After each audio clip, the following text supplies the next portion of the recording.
Okay, and whenever you're ready, Christian, we're ready to go.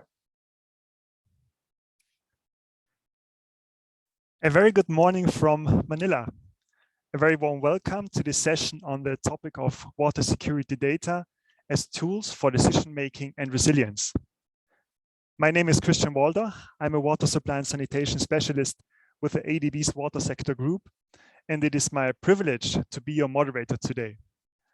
I will moderate this session together with my colleague Mafalda Pinto, who will introduce herself later during the session.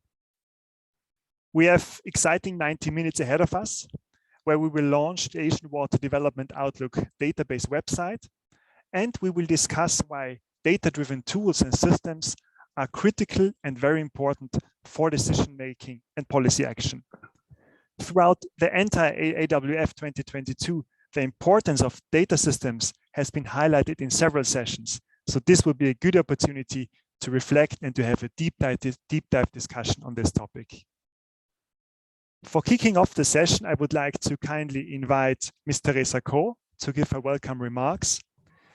Ms. Ko is the Director General of ADB's East Asia Department, and her department is responsible for ADB's engagement with the People's Republic of China, Hong Kong, China, the Republic of Korea, Mongolia, and Taipei, China.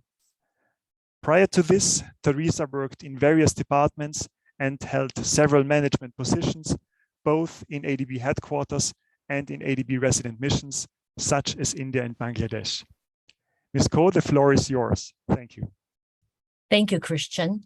Good afternoon, good evening, good morning to all the session participants, wherever you may be joining from.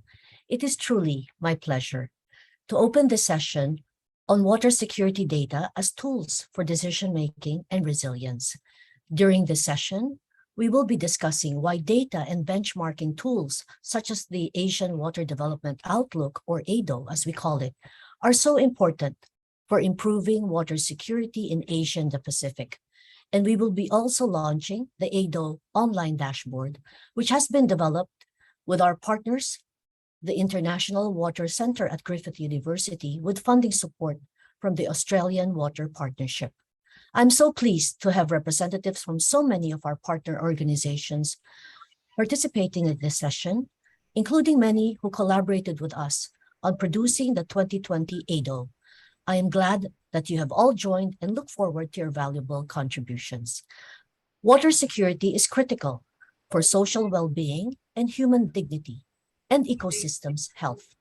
It underpins sustainable, inclusive, and resilient economic development. As we saw during the COVID-19 pandemic,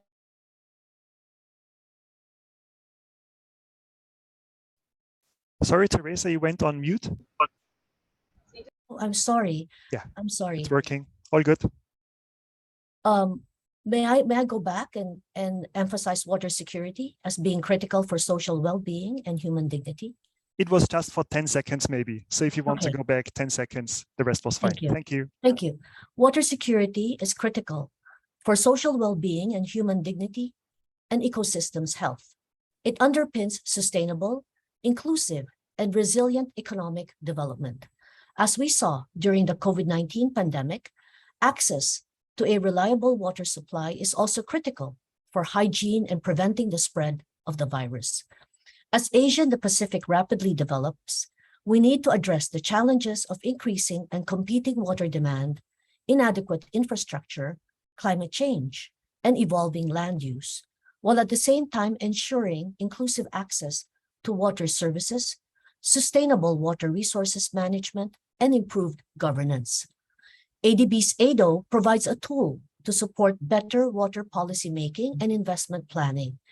AWDO 2020 is the fourth edition since 2007 and provides a comprehensive assessment of water security across its 5 key dimensions, along with relevant policy recommendations for our region.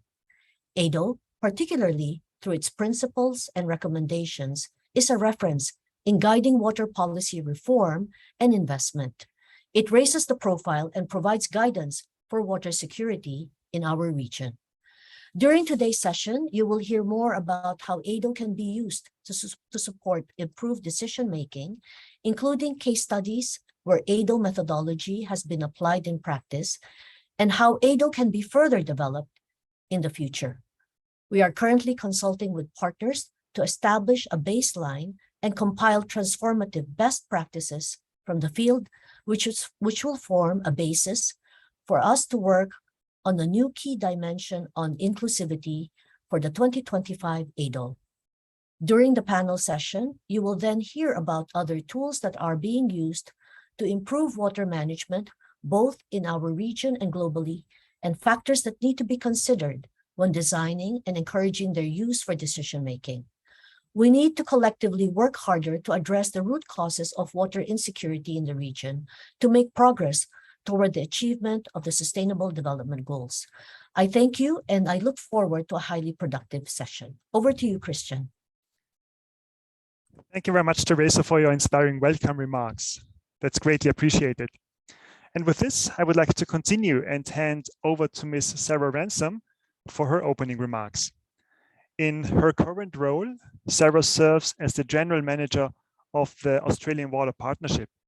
She has 15 years of experience in international development as an Australian diplomat with the Asian Development Bank and UNDP. Sarah's technical background is in governance, gender, and monitoring and evaluations. She has a particular connection to the Mekong region, having been posted to Laos and Vietnam, where she worked on multi-stakeholder partnerships in development. Sarah, thank you so much for joining us today, and the floor is yours. Thank you very much, Christian, and thanks to Teresa as well. My name is Sarah Ransom. I'm the General Manager of the Australian Water Partnership, or AWP. I'd first like to just take a moment to acknowledge that the Ngunnawal peoples are the traditional custodians of Canberra, Australia, where the AWP has our office, and from where I'm joining the call today. The AWP is a Water for Development partnership supported by the Australian Department of Foreign Affairs and Trade. AWP mobilises Australia's internationally recognised expertise in water management to meet the vital water resource needs of developing countries in our region. In doing so, we advance Australia's international development and foreign policy objectives. AWP draws on water expertise from over 230 Australian and international partners, and since its inception in 2015, AWP has provided technical assistance projects to strengthen water resource management in some 30 countries in the Indo-Pacific and beyond.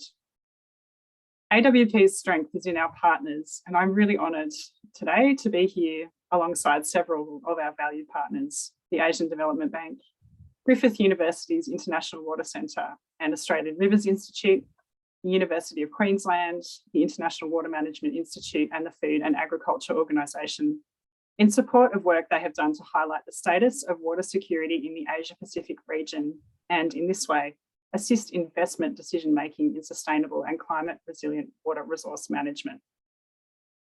We all know that this task of sustainable and climate-resilient water resource management is demanding on managers and on leaders and government, and having access to the right data at the right time is an important element in managing water.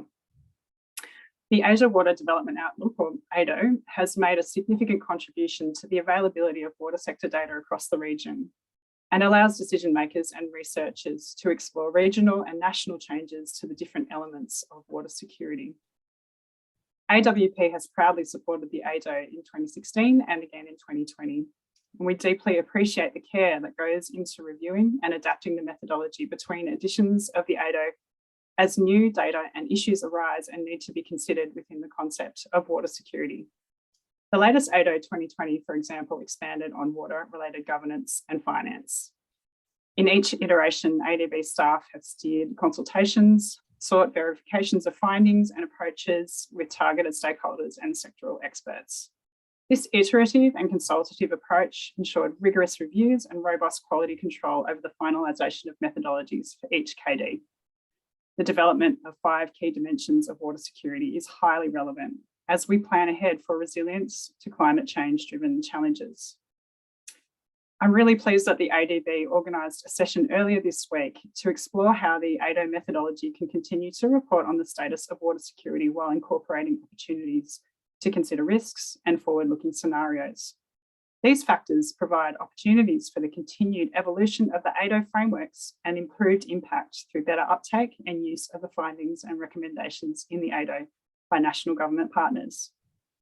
A new and very welcome element is the web interface, which I will be assisting to launch today, which aims to improve accessibility of the knowledge generated for AWDO 2020. The new web interface will help to make the right data available for decision making. A key feature of the project presented today is that the interface can be updated as new data becomes available between iterations of AWDO. This adaptability is going to be increasingly important as we look ahead at a future for our region with increased complexity in managing water driven by climate change.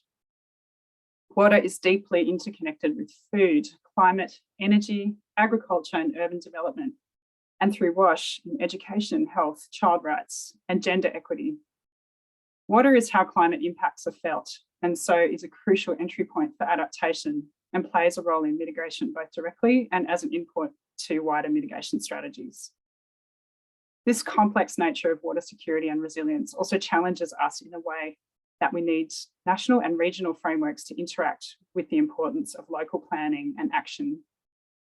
We all have to learn to grapple with this challenge of cross-scalar governance. And one way to engage with this is to incorporate participatory approaches. So this participation or inclusion can look like engaging with vulnerable groups to better understand and assess inequality of access to services. It could also look like going beyond bringing in female researchers and sex disaggregated data and having two-way conversations so women's perspectives of water security are treated fairly. It could also look like considering how water security varies between urban and rural contexts and across different regions, and providing opportunities for participation and inclusion of women, Indigenous people, minority voices in the development of case studies and the selection of KDs and indicators.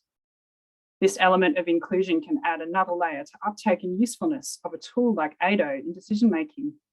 Different voices and perspectives can add in the right words to the essential recipe of getting good data at the right time. The decision-making and trade-offs around what's included in the AWDO KDs and indicators is an important process in itself. It plays a role in supporting an ongoing evolution of the idea of water security and how this plays out in our region, the Asia Pacific. We truly hope the interactive web interface improves the understanding of AWDO and allows different actors to track water security across 49 Asia Pacific economies. We also hope that in future it can support decision-making for the adoption of more equitable, efficient, and environmentally sound strategies for guiding, monitoring, and assessing water security interventions at a range of scales. Very much looking forward to this session and to continuing to be a valued partner in the AWDO. And I'd like to say congratulations to ADB for making this happen, and I wish you all the very best for a successful session today. Thank you. Thank you very much, Sarah, for your opening remarks. I think you touched upon very important points, and we greatly appreciate the good collaboration between the Australian Water Partnership and the Asian Development Bank. At this point, I would like to invite Lachlan to load the web interface and to share your screen. And it is also my pleasure to hand over to my colleague Mafalda, who will continue the moderation of the second part of this session. Thank you. Oops. Thank you, Christian. It is really a pleasure to be moderating this session with you. So my name is Mafalda Pinto, and I'm Christian's colleague within the water sector group, and also a water and sanitation specialist. So during this part of the session, we'll have 4 short presentations, and we will start with showcasing AWDO's application and the new data dashboard. We'll start with Mr. Lachlan Guthrie, who will show the usability and the processes that AWDO supports. Lachlan is a senior consultant on environmental and planning with Aurecon, and also an adjunct industry fellow at Griffith University. Lachlan, please take it away. Thank you very much for that, Mafalda.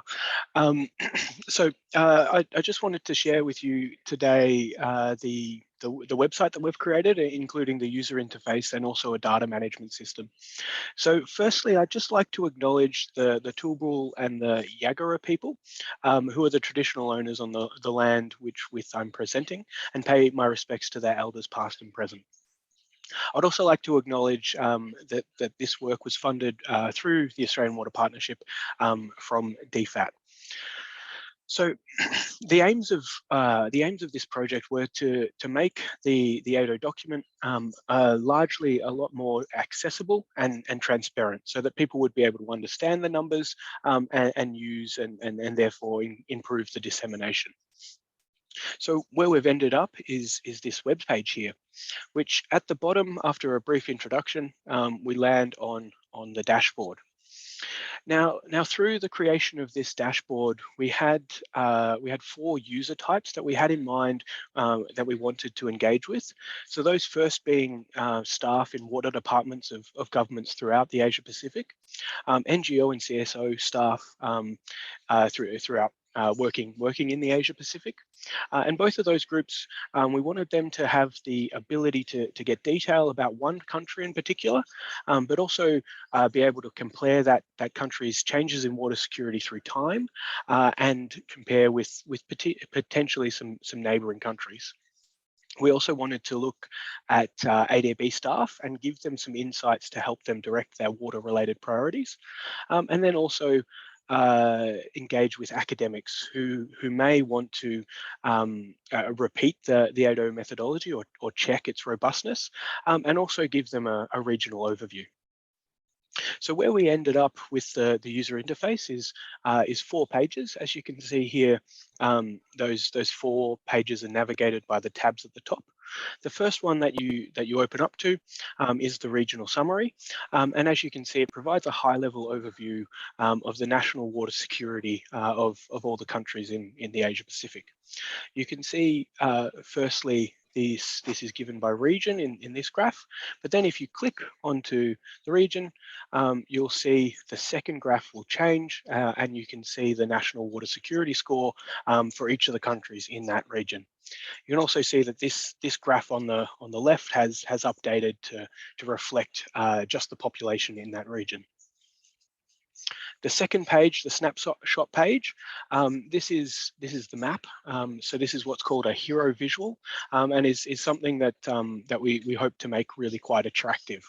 You can see all the countries that are assessed by AWDO, and if you click on one, so I'll just click on Sri Lanka, for example, you can see that all the key dimension scores are updated, and you can find out a little bit about the comments that are what does the capable stage mean, or the engaged stage, and then also a bit of a breakdown around those scores. The next page is the comparison page, and here you can see all the countries in the Asia Pacific region according to all the levels of all the KD scores, as well as the National Water Security Index. So if I scroll down, you can see every single country here. So one of the cool things about this visual in particular is you can sort by region or by economy, depending on, filter by region or economy, depending on what you want. So if I just select, let's say, or just select the Pacific, and you can see there all the countries in the Pacific, and then I'll also I'll sort by, let's say, KD2. And so now I can see, according to their score in economic water security, all the countries in that region. And as you would expect, I can change these filters and these sorting to whatever I want. I can also change the filtering according to year. So then the last page here, the select comparison. So this is what we created this to do a detailed comparison in a handful of countries. You can see it's already preloaded with some Southeast Asian countries, and you can see the change over time of each of those countries. At the moment, the metric selected is national water security, but I can change that to KD4. So, and here you can quite quickly see that, Vietnam has improved their environmental water security score significantly in the since 2013. So as you can see, this really gives a strong indication of the temporal changes in water security across a select few countries, and allows for comparison between those select countries. Again, you can pick whichever economies you want, and the comparison will be automatically updated. Now, at this stage, I should note that all of these charts can be, you can screenshot these charts. You can create charts however you want them to look, and then include them in your reports if needed. Now, if one was wanting to go into a lot more detail, there is the data management system. And so this data management system has included within it all the data points and all the calculations that were used in creating the AWDO. So for example, if I click on the National Water Security Index, and I'll just zoom in a little bit. So the example that I wanted to talk through was Fiji. So when I'm looking at Fiji's score, in particular for AWDO 2020, you can see here that that KD3 is actually Fiji's weakest score. So if I want to investigate that further, I can click on the KD3 summary. Again, sorry, just needing to change the screens around a bit. But again, looking into Fiji in 2013, and I can see one of the leading contributors to that was a poor drainage score. And then again, I can click into drainage and see that the reason for that was they have a high amount of per capita per GDP as a percentage of GDP flood and storm damage throughout the period of AWDO. That's something that's indicative of many countries in the Pacific. So it makes sense, and we can follow that back through and check the robustness and the assumptions that are made in AWDO. So this should also be reviewed in tandem with the methodology document, which has recently been created, and you're able to develop a really good holistic picture of how AWDO was brought together. So the last thing I wanted to mention about this data management system is the navigation is dependent on macros. You can navigate by the tabs at the bottom, but that's rather slow. So I'd strongly suggest enabling macros when and if you download it. And then finally, it can be downloaded from this download data here in the data dashboard. So I'll hand back over to Mafalda, but thank you for your time. It's been a really great project to work on. Thank you, Lachlan. It's super good to see this in action and all the features. Super interesting. Thank you. Now we'll move on to Mr. Tom Panella, who's the director of the East Asia Environment, Natural Resources and Agriculture Division here at ADB. And Tom will be presenting a case study from East Asia with the application of AWDO. Tom, please go ahead. Yeah, thanks, Mafalda. It's a pleasure to be here, and actually, it's a pleasure to see all the friends who are in the session, as well as to talk about AWDO, which I actually had the pleasure of being the lead in its development in 2020, and have been involved in every edition since 2007. And we really have made progress. And I think this idea of it evolving, we included OECD with finance and governance, looking at inclusion. It is a living document as we recognize that water is also a living part of our life, and we need to adapt along with it. So I'll talk a little bit about the Yellow River. So ADB has a Yellow River Ecological Corridor program. It's a landscape holistic approach, takes a basin approach. And the idea is to restore the integrity of the ecological, both terrestrial and aquatic resources of the basin, yet at the same time, doing it in a programmatic way that also focuses on sustainable development. Next slide, please. It's an important basin. far less water resources than the Yangtze, but it's while having only 2% of the water resources in the country, it's responsible for about 15% of the GDP and supplies water to about 12% of the population. And like most basins, it has severe challenges that vary from upstream to downstream. Next slide, please.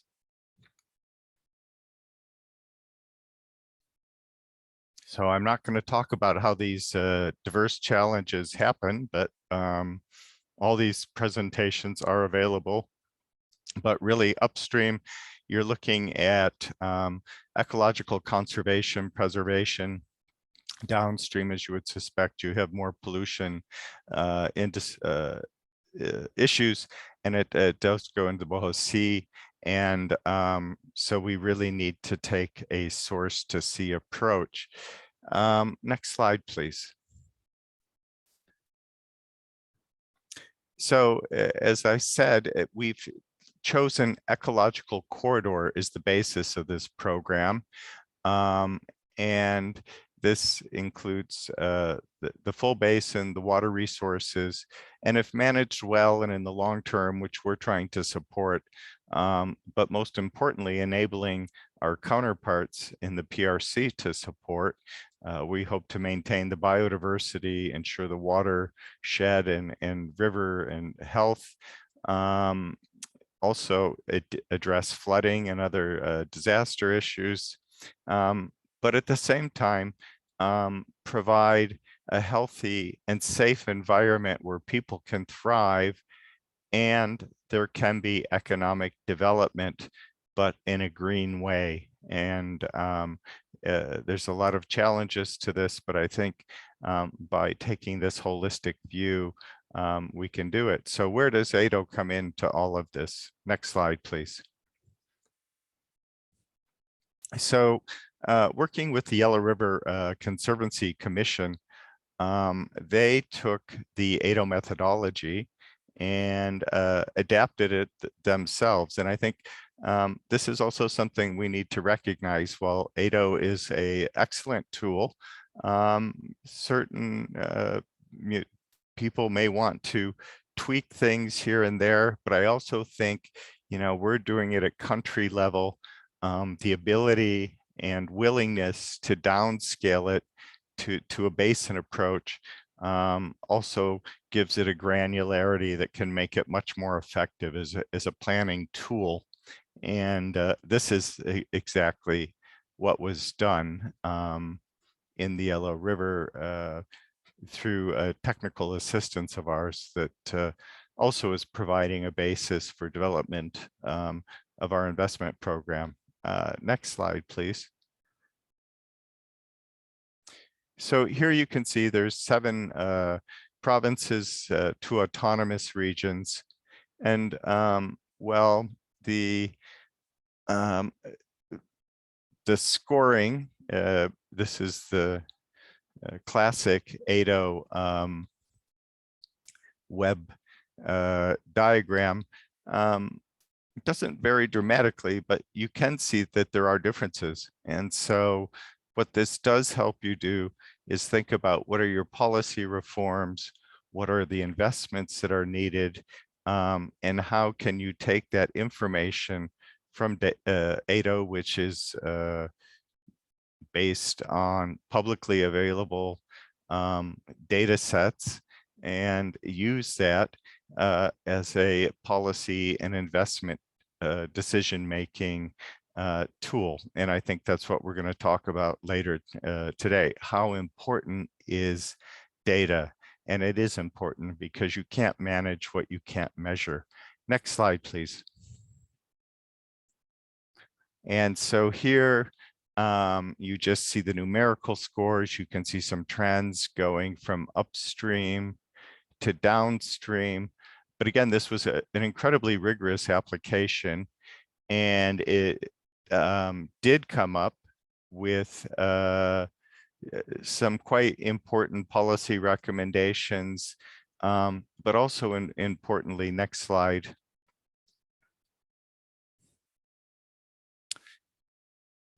it came up with suggestions on project implementation, what projects are needed. There were 33 projects recommended that came out of this, which obviously that we nor the government of the PRC have enough money to fund, but it did allow this project gestation and generation process in a rigorous and scientific and evidence-based manner. Next slide. And so here you end up with a project roadmap that characterizes the different projects and the different types of projects. And we do have a large investment program planned. Certainly we can't fund everything, but this tool has been incredibly useful to us in terms of investment planning. Last thing I'd like to say is it has nothing to do with Yellow River, but the government of Karnataka has also used this AWDO methodology incredibly effectively, again, for investment planning, to develop a state policy and their state law on water resources. So it is being used. This is just not a coffee table book or a static document. It's a practical tool. And with that, I'll conclude. Thank you. Thank you. Thank you, Tom. Yeah, no, it's good to know and to see the examples of it being AWDO being used. So thank you so much for presenting this. Now we'll continue with the second case study, and this one comes from Thailand, presented by Mrs. Piatida Rumangrasimi. And Piatida is an assistant professor in the Department of Water Resources Engineering within the Faculty of Engineering in Chulalongkorn University. Please, Piatida, go ahead. Thank you very much, Mafalda, and thank you very much for ADB for having us joining Asia Water Forum 2022. And today we would like to also share with you the case study from Thailand on how we mainstreaming water security strategy into national water strategy. And very nice to see all the friends and family faces again on the AWDO team. So in AWDO 2020, there's a chapter on the AWDO and policy in action. And we highlighted a case study from India, Timor-Leste, Thailand, and also China, as Dr. Tom Panella just shared with us on the case study of the Yellow River Basin. And for Thailand, the Office of the National Water Resources, ONWR, has mainly carried out the work to mainstream water security in our master plan. So in terms of the status, Thailand also has carried out a study by ONWR as the focal point for SDG 6, and we can see the highlight on where we still have the issues. And also from the AWDO 2020 at the national scale, we see the consistency between SDG 6 status and the AWDO 2020 assessment for Thailand. So the issues that we are having is focusing on the low level of wastewater treatment, water quality, also in terms of the water productivity and water-related disaster. So we can see the linkage between SDG and AWDO clearly. And in terms of the policy, Thailand has developed the national strategy for 20 years, 2018 to 2037. And we also have a master plan at the second level and the third level. So for the national strategy, it linked with the SDG. And in terms of the water resources, we link with SDG 6 and other water-related SDGs. And for the water resource master plan at the second level, we have incorporated the key dimensions from AWDO into our master plan, focusing on river basin management, water productivity, and river conservation. And at the third level that ONWR is responsible, they look at the 6 strategy, and this also link to the area-based projects on the output and outcome level. So what we are trying to do right now is we link the output to the outcome and to the impact. So for myself and my colleague, Dr. Pongsak Suthinon, we mainly contribute on the research from academic institution, and we have support on the research from the Thailand Science Research and Innovation, and also from the National Research Council of Thailand. So we have developed the Water Security Index at provincial and river basin scales. And we also have support from the experts from ADB and the consultant team on the AWDO. And we have the workshop back in 2019. So the main work to mainstream the water security into the master plan has been carried out by the Office of the National Water Resource of Thailand, ONWR. So we link the SDG, AWDO, and the master plan together.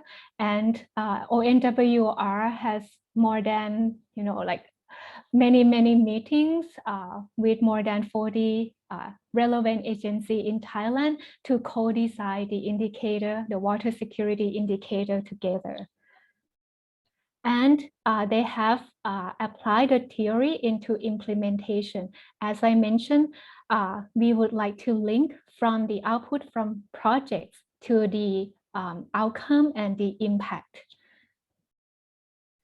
And then Thailand by ONWR also developed the dashboard system, quite similar to what Dr. Lachlan just presented. So from the area-based project level, we have ONWR form in Excel format, and then ONWR developed the monitoring and evaluation system in the dashboard. So it linked with the Thai Water Plan, which is the budgeting system, and Thai Water Assessment, which is the monitoring and evaluation system.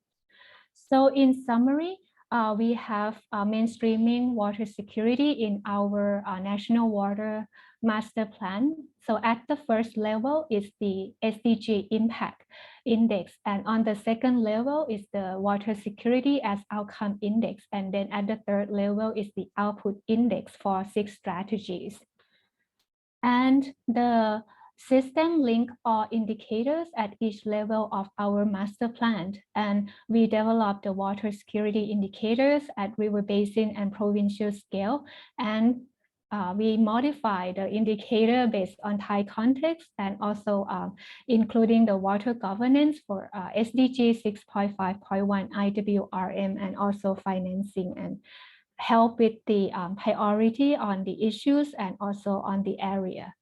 And also we have updated water resource master plan to include climate change impact, nature-based solution, digital transformation, and water in circular economy. Thank you very much.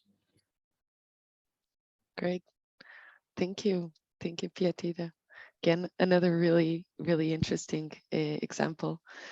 And to wrap up this session, or no, this part of the session, last but not least, we have Mrs. Charlotte McAllister, who will be talking about water security assessments for the United Nations University Institute for Water, Environment and Health. She's a senior researcher at this on water security within the same institution. So please, Charlotte, the floor is yours. Thank you. Hi, and thanks and welcome to everybody. It's kind of late at night here, so I'll try to do my best and be brief and stick to the time. So thanks for asking us to give a brief introduction to the water security assessment work of UNWA. This really started in the last year in terms of the assessment component. Earlier this year, in fact, on World Water Day, INWE released its preliminary water assessment for Africa. This is the first attempt to make an assessment of the 54 African countries. It was a kind of the opposite to what we've just seen, the examples of downscaling the AWDO to a basin level or to a country level. We've kind of gone in the opposite direction and gone to, you know, a very higher level assessment. So whether the 5 KDs in AWDO with numerous subcomponents or indicators, we limited ourselves to 10 components of water security, each scored out of 10 with equal weighting, so that we have a final National Water Security Index out of 100. So the idea is actually, you know, in an ideal world, it would be great to have an AWDO level assessment for all of the countries in Africa and Asia and Latin America, basically globally. But that is not realistic at this stage. We all know, you especially know, how much work went into the AWDO and how it's progressed over, you know, more than a decade. So if we want to start with that, we have to start somewhere. So we started with 10 primary components. Ideally, each component, in order to be transparent, was represented by one indicator, and there were a couple of exceptions. And where possible, you know, the metrics also aligned with SDG 6 indicators.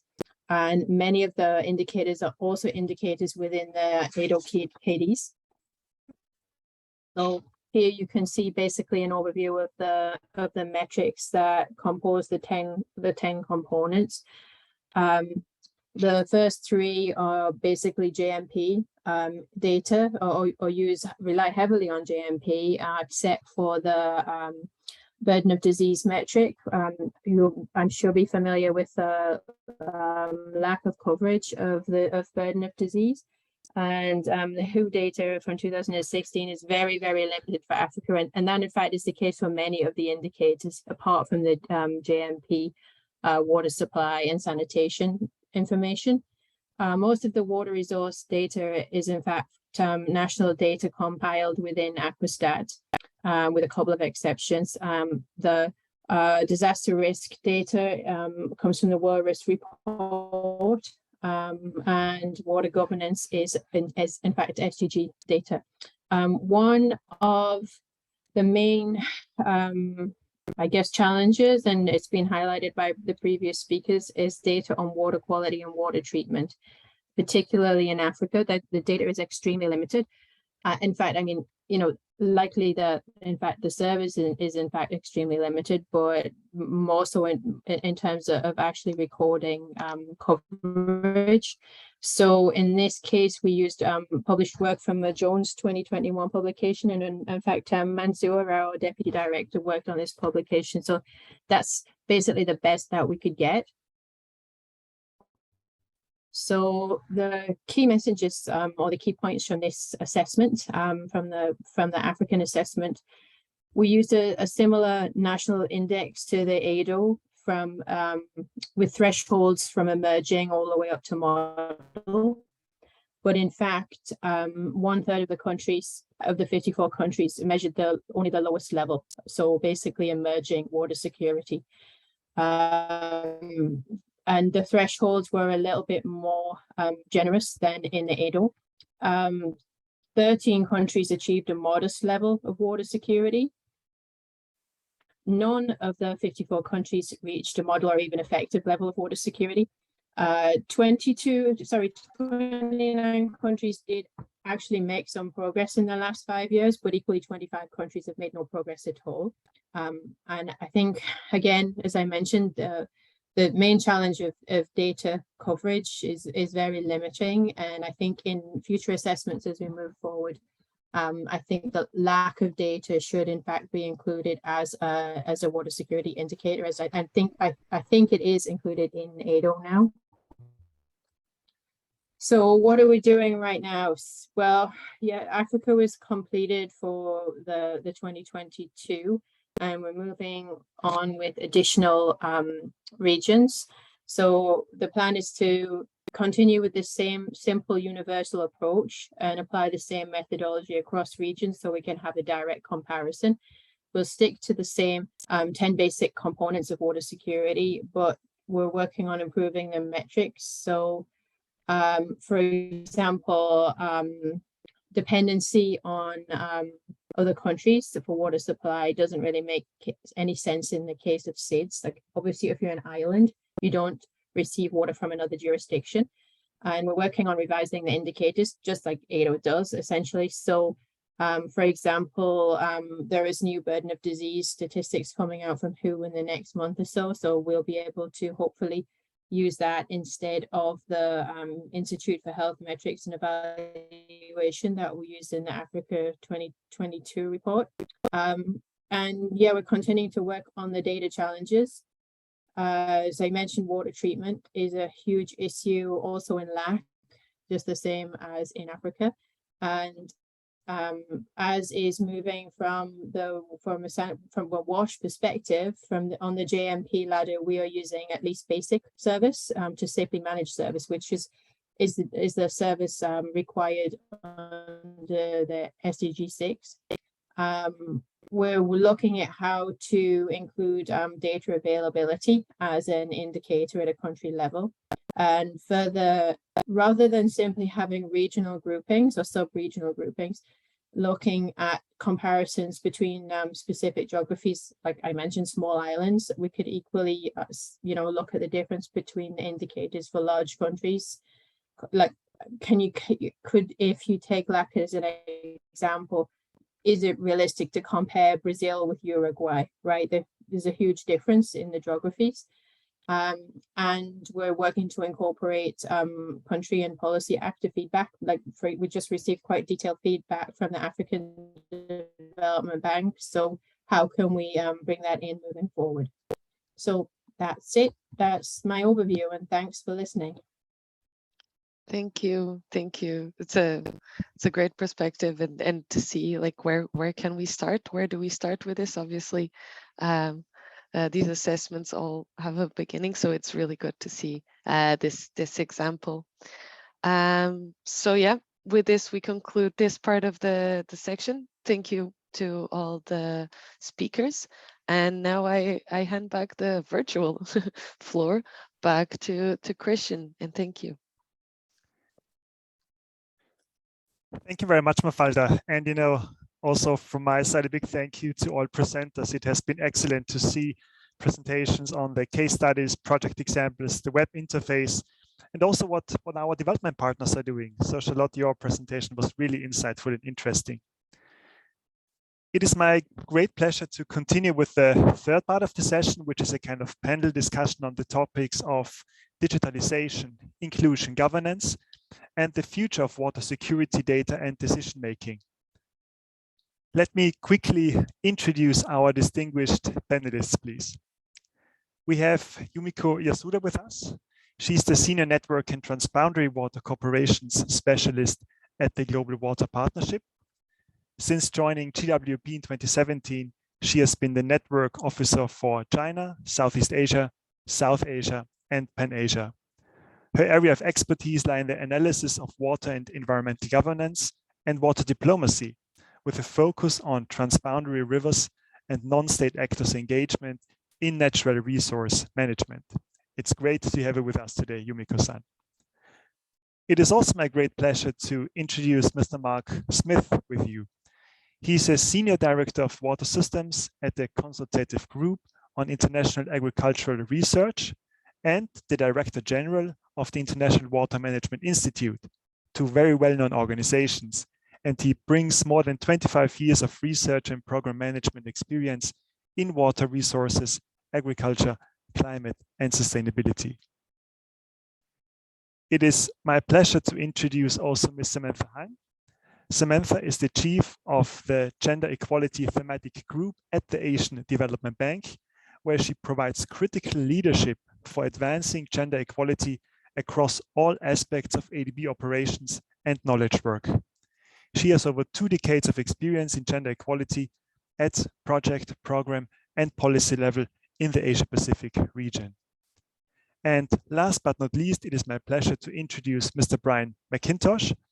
Brian is an Associate Professor of Integrated Water Management, a water sector educator, researcher, and capacity developer with significant experience in the design and delivery of applied and interdisciplinary education, training, and capacity development programs for individuals, organizations, and sectors. It is great to have you with all of you with us today. And I would like to start with a question for all of you, a kind of lightning round discussion, where I would like to invite all of you to share your short reflections and comments. And it's a quite general question, and which is the following. Why is good data so important towards planning and policy making? So a general question for the introduction, and I would kindly invite, who would like to go first? Please go ahead. I'm happy to jump in, Christian. Excellent, please. Yeah, I have, thank you. I have perhaps one simplistic point to make and one point to raise a bit of a challenge for us all. So the simplistic point is really, the basics are quite clear, I think, about why is good data so important. To manage water well and make effective policy, we need to be able to build a picture of how much water you have, when you have it, where it is, what condition it's in, so what quality it is, how much does this vary typically, what are the extremes that you need to guard against, and how likely are they, what services are available, who's benefiting, who's losing out, and how do those benefits from using water across different uses, how do they compare, and what and where are the trade-offs, and for whom, and how is all of this changing? So building that kind of picture. And I think we all agree that more of that is better, and that AWDO provides a really valuable tool for benchmarking significant components of that picture. But we have to recognize, and this is maybe the challenge that I want to put up, we have to recognize that needs are changing. The needs for what that picture needs to be are changing. The existing paradigm that we work with is that the data have been drawn from the past, so from our historical experience. And of course, it's very common that data are insufficient and planning and policy making is weaker as a result, and AWDO tries to address that. But, and that's a big enough challenge, but the paradigm for that is shifting, and therefore what data we need and how we apply that has to shift as well. And I'm referring here, of course, to climate change and to the effects of climate change on stationarity and water regimes, which means that the past is no longer a reliable guide to future water resources and risks. And the challenge now is to deliver data to planners and policymakers. That means they can look forward into the future and gauge how resources and risks are changing, because we know from reading the newspaper, they're changing very fast, and where and when and affecting whom, who do those changes affect. So final point then is the understanding of what is good data has to be in a way turned on its head. So instead of weighing risks based on the past, now we weigh risks based on monitoring change and using estimates of future trajectories of change. And I'm wondering in operational terms, how steep a climb is that change, and is that change going to be for us and our community as we seek to support water security and resilience? Thanks, Christian. Thanks a lot, Mark. Excellent points on data quality and how it will, influence our future policy making. Who wants to go next and share some observations, comments? Samantha, please. Happy to jump in, Christian. Yeah. Hello, everybody. Thank you very much for inviting me to be part of this very interesting panel. So I think that we all agree that good, reliable, and nuanced data is critical to inform evidence-based policy and project level interventions. And as Mark said, whether we're looking backwards or forwards, I think that same principle applies. But from a gender perspective, having sex disaggregated data for the sector is crucial, because we know that gender shapes different needs, use, access, and benefits. And we also need to look at gender data with an intersectionality lens, because obviously not all men and women are the same. And there are other axes of difference and discrimination that need to be considered, such as ethnicity, region, disability, etc. So I guess if these differences are masked or not considered due to missing data, it makes it difficult to do proper gender analysis and design interventions to ensure equitable access, and more importantly, to ensure that needs of women and girls in particular are met. I think it's also important to note that there are still large gender inequalities in this large water domain in the region, and that has significant challenges for progress against the Sustainable Development Goals. We also know that there are gaps in availability of sex disaggregated data in our region and at national level. So we can't really make necessary progress in addressing gender gaps in the sector unless we invest in this data and analysis. And I would say that this is really common sense. It's essentially about knowing and effectively responding to your clients and target beneficiaries to maximize development impact. So I will stop here. Thanks. Thanks a lot, Samantha. Again, excellent points in terms of having the evidence-based data available in order to make appropriate investment decisions. Super important and interesting perspective. Brian or Yumiko-san, who wants to go next? Shall we do a man-woman sort of yes, nice and regular? Maybe it satisfies the OCD in me. Please go ahead. Look, I'd like to make 2 points. I think we spend too much time gathering and not enough time sharing data. I've just, before coming on to this session, I was in a meeting with a consultant partner who roughly spends about 30% of any time that his company invests in a project for a state government client or a local government client, gathering the data. And it's not because the data doesn't exist somewhere, it's just not accessible. So there's a cost here. Consultants generally are not that cheap. And he has to charge his clients time for data gathering that probably is not necessary. And it's because we really haven't managed to crack the big and complex nut of data governance and sharing and ownership. We could achieve so much more if we were able to get data out of silos and into the range of different places that it could usefully be used, whether those are governmental, private, or in the civil society areas. So that's point number one. And then I think also the activity of data gathering, in a sense, we need to get out of a silo itself. There are huge opportunities for integrating data gathering, stakeholder engagement, possibly even model-based analysis and planning together. And I'm thinking here of a particular example of a significant Great Barrier Reef project, which was funded by the Queensland State Government. It had a funny acronym. It's called the MIP, the Major Integrating Project. And essentially it was trying to figure out really locally where nitrogen and phosphorus was coming from. Huge distrust from landowners about models being generated by scientists in a remote location saying the nitrogen's coming from there. So instead of just going out and trying somehow to get the farmers on side, actually monitoring was put out, and the monitoring was done by the farmers. And it turns out farmers are pretty interested actually in understanding what's running off their land. If they're putting a whole bunch of nitrogen onto their land in the form of fertilizer, that's a cost. If they've got most of that nitrogen running off, they're wasting money.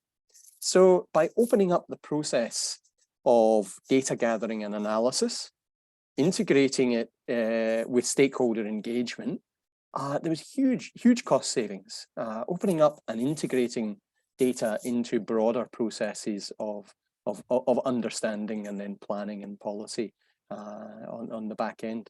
So those are the 2 points I'd like to make. Thanks a lot, Brian. Again, touching on important points, and basically we also saw this as part of our exercise, developing the Asian Water Development Outlook. It's still challenging to raise awareness and to share the information about the richness of information and data that is included there. And this was also one of the main reasons why we embarked on this journey on developing the web interface. And we are still in the early stages, as Lachlan has presented. This is a starting point.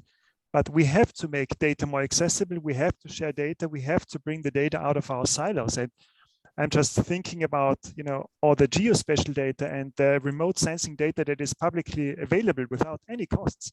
it's just amazing, and we still have to use those potentials in our projects and programs.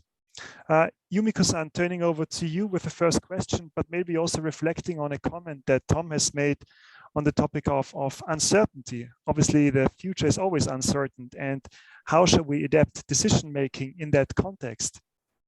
Over to you. Thank you. Thank you, Christian. Happy to be this part of this important panel. And just to clarify, you want me to answer the overall question or the specific? Yes, please go ahead with a short reflection of the overall question and touching upon the point of uncertainty. This would be great. Yes, thank you. Yes, okay.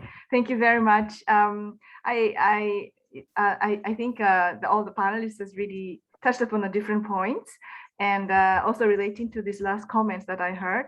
I also want to emphasize from my side to talk about the importance of the ownership of the data. To be really, when we talk about accessibility of data and also dissemination and people really be utilizing the data, I think one point to really note is that the ownership of the data, who produces the data, and the process of producing that data can really affect the way that people actually use the data or even perceive the data. We must not forget that in some contexts, the data also can be politicized, particularly in the field that I work on the transboundary water, particularly that's my specialization. Data can be very politicized. And if you don't have the right process of or engage in the right stakeholders while you're obtaining the data, at some point that data cannot be trusted and the usability could be limited. So it's also a balance. There's also a fact, scientific fact, that nobody can question about. But we all think that science cannot be questioned, but actually it can be questioned. So with that, I really think that the process to really make sure, as much as we look at the result of it, how we get there is another important question. And perhaps that also relates to the point that Samantha was made about the inclusion of the gender and so on. So thank you. Thank you very much, Yumiko-san. Again, a very important point in terms of ownership of data and using data in a political way. And we even, as a multilateral institution, we see this when we put together the Asian Water Development Outlook. So prior to the publishing, obviously, we have to consult with all our developing member countries on the individual results, which is quite an extensive process, as you can imagine. If you allow, Yumiko-san, I would like to continue with another question for you. And this is more focused on the work that you are doing within the GWP. So can you tell us more about the work that you are doing in helping countries to monitor and report on the implementation progress of integrated water resource management programs? Thank you very much, Christian. And for this, I would like to share my screen to just briefly explain what we are doing at the GWP. Could you tell me if you can see my screen? Yes, we can see it. Thank you. Okay, perfect. Thank you so much. So as some of you may know, the Global Water Partnership has been collaborating with the custodian agency of the SDG 6.5.1 indicator, which actually measures the progress towards integrated water resources management. And in this scheme, we have actually developed this SDG 6 IDA support program, where initial step, we utilize this monitoring exercise through this SDG process to really help the countries to measure their progress towards IWRM. And in the stage 2, we then support the countries to develop the action plan. And then in the stage 3, we then help the countries to implement those solutions that's been identified. And the way we actually do this monitoring at the stage 1 process, we do in a very much on a participatory way.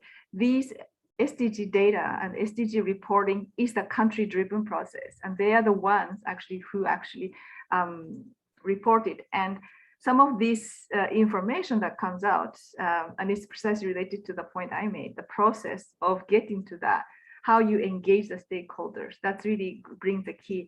Particularly the progress towards IWRM can be also qualitative, not necessarily just the quantitative data.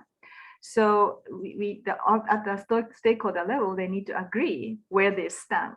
And perhaps this is a little bit also related to some of the indicators through the AWDO as well. So as you can see, Global Water Partnership, we are the multi-stakeholder platform that exists in many countries, globally about 60 countries. We have the stakeholder platform, and we have members in 187 countries globally. So utilizing those multi-stakeholder platform at the country level, we actually do this exercise. And then also at the global level, we consolidate all of these different actions. And then we actually have this acceleration package for this IWRM, which is actually a training of the facilitator who can actually facilitate these stakeholder engagements and so on. We have these courses available in English, Spanish, and French. So it's an online course. And then we also have this IWRM action plan searcher, where actually you can search who is planning to do what and in terms of the IWRM action to improve the action. So in the stage 2 and 3 that I mentioned. And we also recently launched the revision of a GWP's IWRM toolbox. Many of you may have known that we have been having this toolbox for the past 15 years, where you can actually search different IWRM tools and to also find some case studies. In the new toolbox, we also added some interactive feature, and within this, we've created the SDGs IWRM community, where the practitioners of this IWRM and SDG can join and share their learnings and information and get inspired. And currently, we also have some theme going on, like how do we finance IWRM to really implement some of the identified actions and to fill the gap. People need some finance to really do that. How can we actually do it? We've been doing some events to really discuss precisely these points, and also through this platform, try to help the practitioners, stakeholders to exchange on ideas and examples. We've also published a regional report. So there is a report, the progress towards this IWRM exists for the Asia Pacific region. My colleagues is copying and pasting some links to these things I mentioned. So please feel free to check those. Finally, I just would like to mention about this integrated water security open program. It is an attempt to really bring the different stakeholders into precisely implementing the gaps identified through the IWRM. So there's 2 steps to this. The first step of this open program is to really do the action alignment. So we are actually creating the platform for all the existing organizations and stakeholders to pledge their action towards the water security. And then we create a bottom-up process of one-stop place to really see what is ongoing. And then through that, we facilitate the discussion to develop some multi-stakeholder contribution report towards IWRM.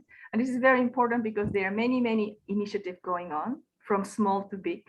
And people and all the efforts to improve IWRM needs to be recognized. Currently, there isn't really a way for people to get that comprehensive understanding of what's going on in the field.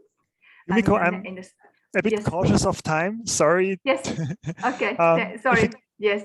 This is the final slide. Yes, okay, please wrap up in 10 seconds. Yes, in the second component, we help the people to develop the capacity and implement identified some gaps. So we very much look forward to continue working with all the stakeholders in the region. Thank you very much.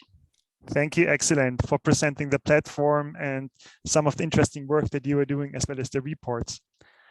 I would like to hand over to Mark now. Mark, can you please tell us about some of the data and tools that IMI is supporting as an input to better water security decision-making? Over to you. Thank you. Sure, thank you, Christian. So there's really 2 points I'd like to cover, as you requested. What are some of the data and tools that we're using at IMI?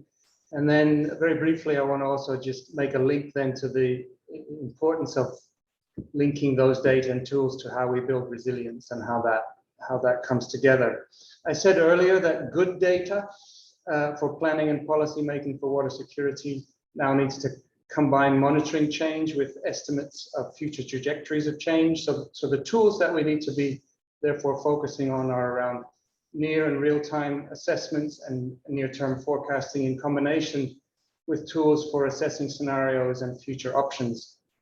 So good examples from IMI's work in that first category of tools for assessments and monitoring and short-term forecasts. So just a few of those that I'll touch upon. The first is called WAPOR, which is a tool for analyzing water productivity in irrigated and rain-fed agriculture using remote sense data. We're working on this with FAO and developing and deploying this to support planning and decision-making around agricultural water management.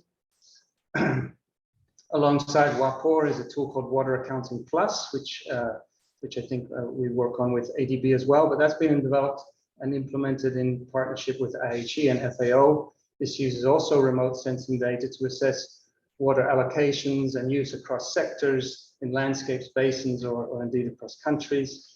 We've been developing and applying tools for flood and drought early warning and response. For example, the South Asia Drought Monitoring System, the Afghanistan Drought Early Warning Systems. These are cloud-based systems used to support response to drought. In those examples, they're scalable from field scale to national scale for early warning, for early action and early finance.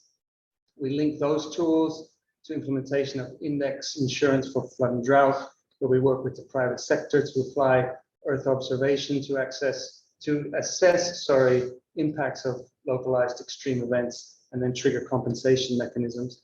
On the environmental side, we created the Global Environmental Flow Information System, which is used for tracking how river flows vary relative to ecosystem needs. So the second category of tools that I referred to, so tools for scenario and future options assessment.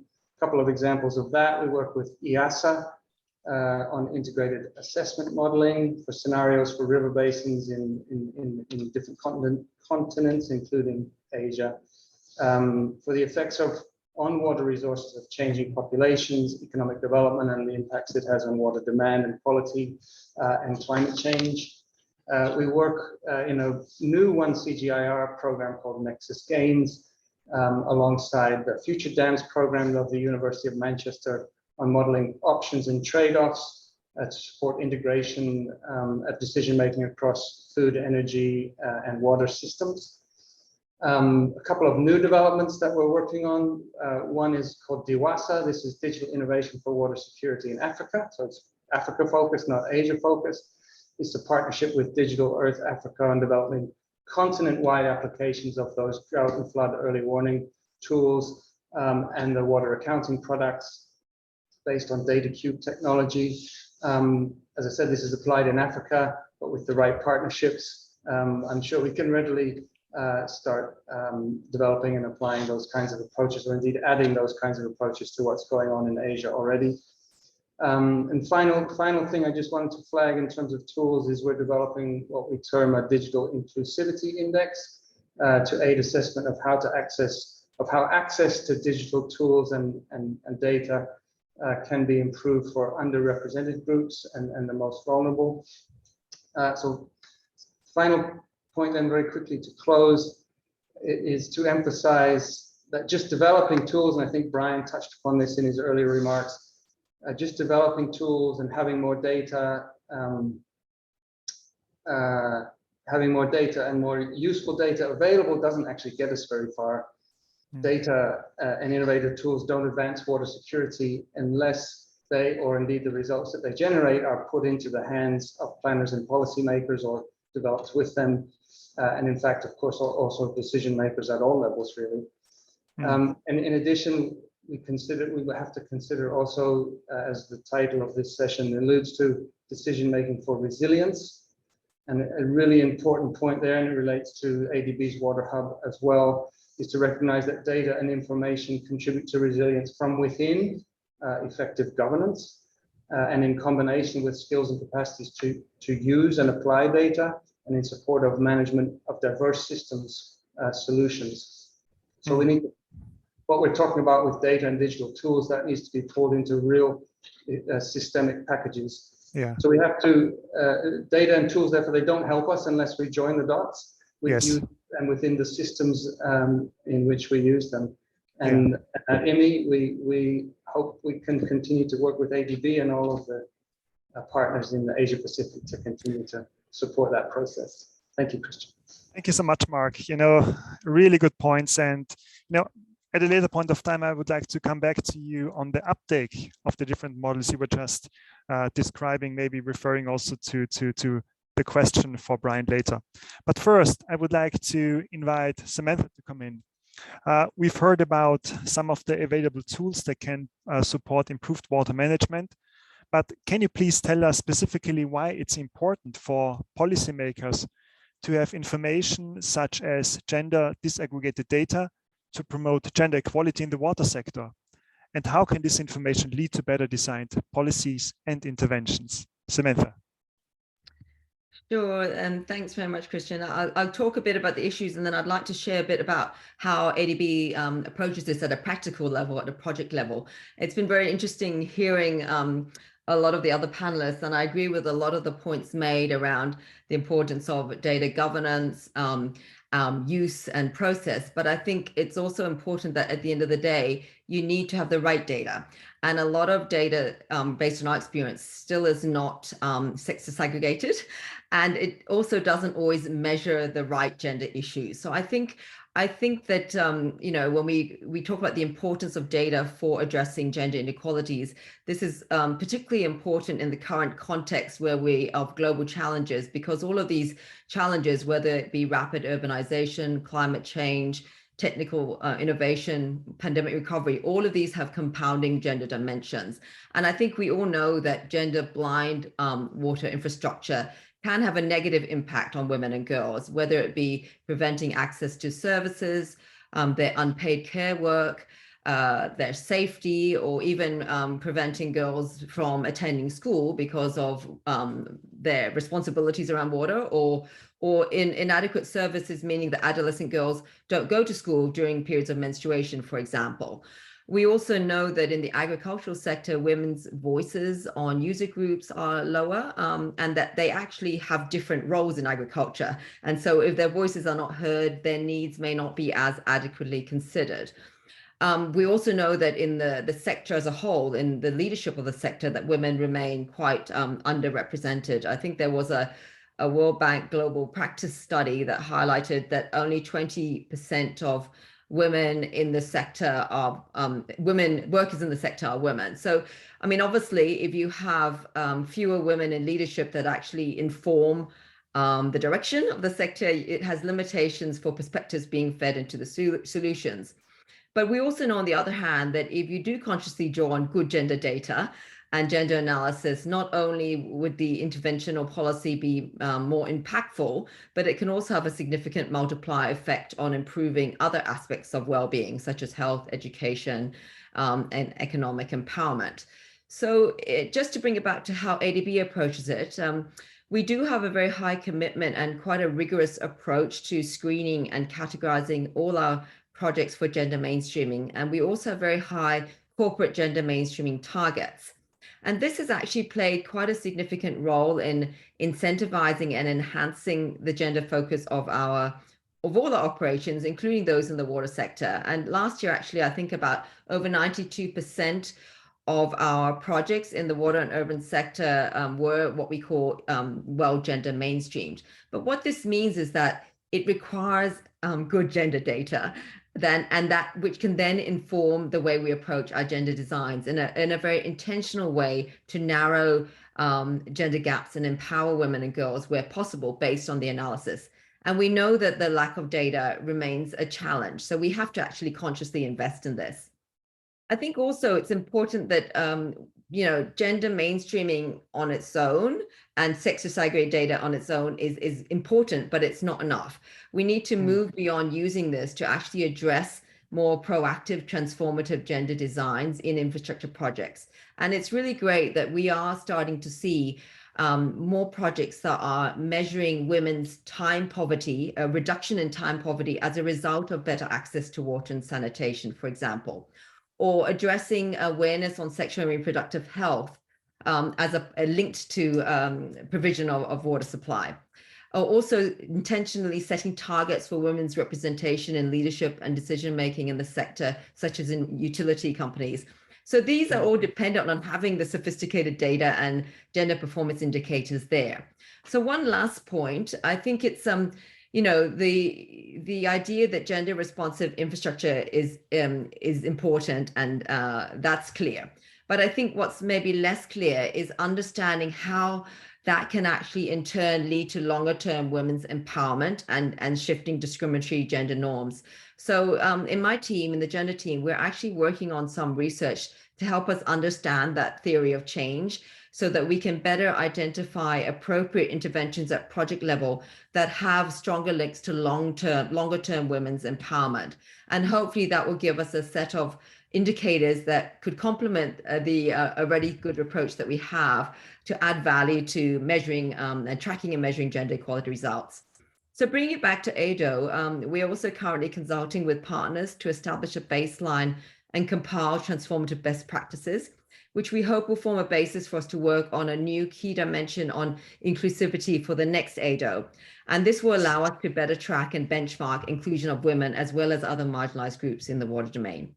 Back to you. Thank you. Thank you so much, Samantha. I know this is a really interesting discussion, and you're raising so many important points. And thank you also for flagging our future plans to even make the Asian Water Development Outlook more inclusive, to add another key dimension possibly.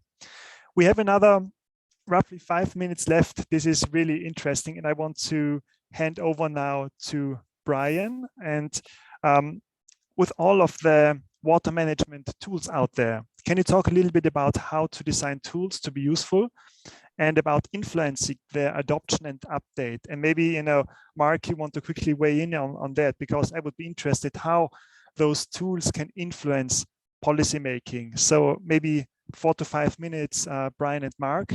And I see, Mark, your hand. We are slightly running out of time, but please feel free to use the chat box for the ongoing discussion. Thank you. Brian, over to you.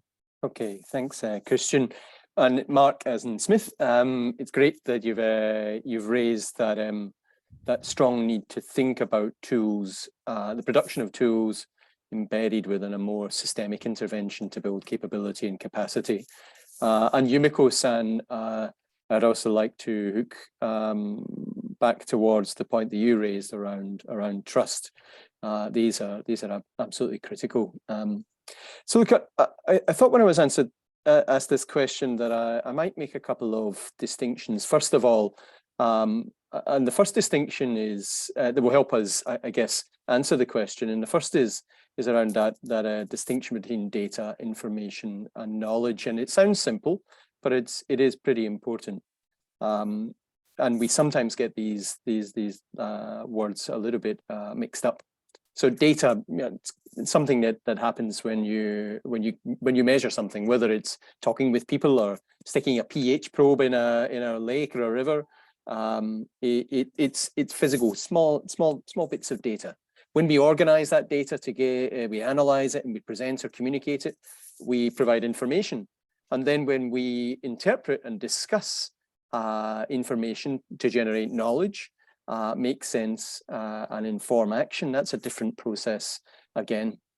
And I suppose with any water management tool, we're really interested in providing new ways to turn data into information, or to present that information differently in order to support processes of sense making, of discussion, and of generating knowledge, and perhaps informing or redirecting action. And that means we need to think about all three things. We need to think about where the data is coming from for the tool, the input. We need to think about how the tool works, but we also need to think about the outcome and how the tool works in the context of supporting individuals or groups of people.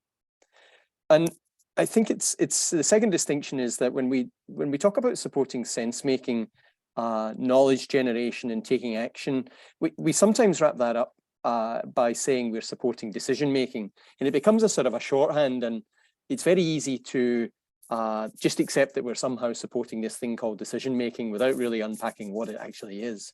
And it's not one thing; it's varied.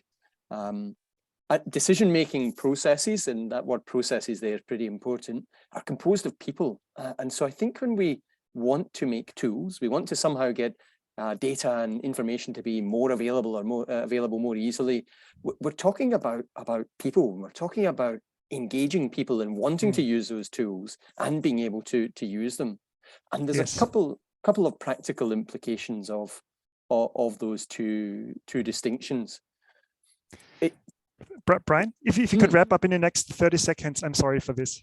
No, that's okay. Look, I think we need to think about what use means. And we sometimes think that tools get directly used by decision-making processes, and quite often they're not really. The information might be provided by a tool, but it's probably more likely provided by a report that's somehow generated by commissioning the use of a tool. Sometimes the information is injected into a decision-making process by a trusted knowledge broker. And that word trust is really important there. Quite often it's not the tool that's trusted, it's the person who's either using or delivering the outputs of that tool. And we need, I think, to, I suppose, improve the sophistication of the way in which we understand how tools are used and the structure of the processes that they are designed to support. Very important points: trust in data and reliability of data. I think we could go on for another 30 minutes discussing those points. It has really been interesting, and unfortunately at this point I have to close the panel discussion. Thank you to all distinguished panelists for sharing your valuable insights and comments. This has really been interesting. And with this, I would like to hand back to Mafalda for the last part of this session. Thank you. Thank you. Thank you, Christian. Thank you for this very interesting discussion. I wish we could go on, but time. So for our final segment now, I'd like to invite Ms. Xianghua Wu to give us her closing remarks. Ms. Xianghua is a specialist and policy analyst in the field of sustainability in PRC. She is the vice chair of the Asia Pacific Water Forum and holds a master's in environmental policy economics from the School of Public Affairs of the University of Maryland, a master's in journalism from the School of Journalism in the Chinese Academy of Social Science, and a bachelor's in English and Linguistics and Literature from the School of Foreign Studies in Shandong. Thank you so much for being with us. Thank you. And, please, I didn't realize you were reading my short CV or whatever. So thank you so much. Yeah. Okay. Thank you. Thank you, Mafalda. It's a huge learning, and I've been doing my best to take some notes, but I could not possibly take down all the details. So I really appreciate the learning. If I had to share a couple of takeaways and just highlight, I think, a couple of points. One, about AWDO itself. I think, there are a couple of phrases or sentences to describe the current work, the existing work. I think one is a fit for purpose. The second phrase is a case made already. I think, the report is the outlook itself, as well as tonight's discussion. For me, it's tonight. I'm in Washington, D.C., so it's after midnight already. So today's session, particularly the case studies, and definitely showcase or make the case that, the outlook itself so far has really delivered its purpose as the benchmark and as well as a tool actually for both supporting policy reforms and the guidance and the guide to investment there. And in that context, and I'm familiar with the China case, Tom's sharing of the Yellow River case study, just to give you a little bit more context there, the reason why it works is that one particularly, the bigger context is that the national government has made a very, very systematic sort of planning around not only water, but also around adaptivity and resilience in a very integrated manner. Besides the 14th five-year plan around the water resources and other things, the latest one actually mid-June, the national government also released China's first ever National Climate Adaptivity and Resilience Strategy 2035. if you read the strategy itself, it's pretty much really integrating, making the tremendous effort to integrating the water security into a framework, actually, as a sort of guiding the country's, sort of policy making as well as development strategy there. In that context, actually, if you look at the data, it emphasized tremendously about monitoring, forecasting, early warning, using all the technologies there, but in the meantime, emphasizing the importance of resilience on both the ecosystem side, but also the social economic side there as well. So that's the first point. I think we've been all part of the endeavor, and we need to celebrate that. The second takeaway, I think, as particularly discussed, shared tonight, we still have a lot of work to do. On one side, the current AWDO effort definitely has delivered its current purpose in terms of really communicating, supporting decision making, but also communicating the key messages around water security, not only in the region, but also globally there as well. But in the meantime, particularly around the data and digital tool, there remain huge gap actually to bridge. This is a sort of ongoing. I don't think there's an end point. This is always ongoing process there. There are a lot of words, phrases, I noted already in terms of the gaps identified already, or space to improve. I think the way it's more like we need to deep thinking together. That's what we've been doing tonight. We need to learn together, but also act together and expanding the horizon and also engagement of stakeholders. I think at the end of the day, it's more like everyone is in it. The general public is there as well, not only just a government, business, or scientific community. The last point, I want to express my appreciation of the partnership, long-standing partnership, and the collaboration with the Asian Development Bank and all the other partners through the platform of Asia Pacific Water Forum, which I had the privilege and honor to serve as the vice chair of the Governing Council. And through the last decade in particular, I had the honor to working with all of you, many of you, if not all of you.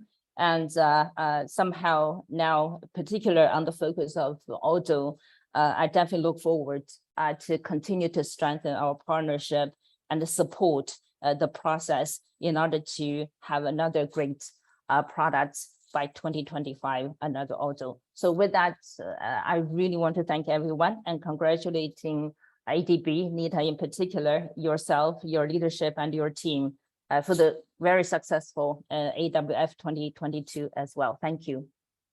Thank you. Thank you, Ms. Shangwa.